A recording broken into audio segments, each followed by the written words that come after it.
শুধু দর্শক, আমরা দেখতে পাচ্ছি মাননীয় প্রধানমন্ত্রী জনাব তারেক রহমান ঢুকছেন চীন মৈত্রী সম্মেলন কেন্দ্রে।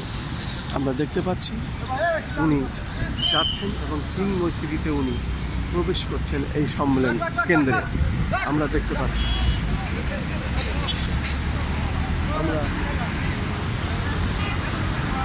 আমরা দেখতে পারলাম এইমাত্র চীন মৈত্রী সম্মেলন কেন্দ্রে উনি প্রবেশ করলেন মাননীয় প্রধানমন্ত্রী।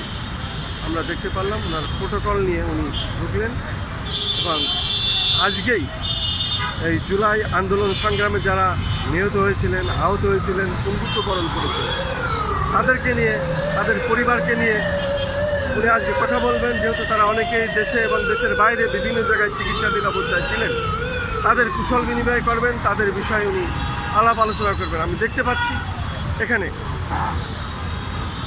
আন্তর্জাতিক চীন মৈত্রী সম্মেলন কেন্দ্রে মাননীয় প্রধানমন্ত্রী প্রবেশ করেছেন এবং সেটা আমরা ধারণ করেছি। আমরা দেখতে পাচ্ছি এই এলাকাটা প্রশাসনের বলয়ে ঢাকা এবং প্রশাসন এখানে বেশ তারা তাদের অবস্থানে সঠিক আছেন। তারা পরিচ্ছন্নতা এবং পরিবেশ শান্ত এবং নীরবে নিবৃত্তে চলছে, সেটাই আমরা দেখতে পাচ্ছি। ঠান্ডা মাথায় এটা হচ্ছে, কোনো সমস্যা নাই। সাধারণ মানুষ চলাফেরা করছে, পাবলিক চলাফেরা করছে, রাষ্ট্রের কোনো কাজে কোনো বাধা নাই। এটাই হলো তারেক রহমানের আসল কাজ। মানে প্রধানমন্ত্রী আগেই ঢুকে গেল, তাই তো?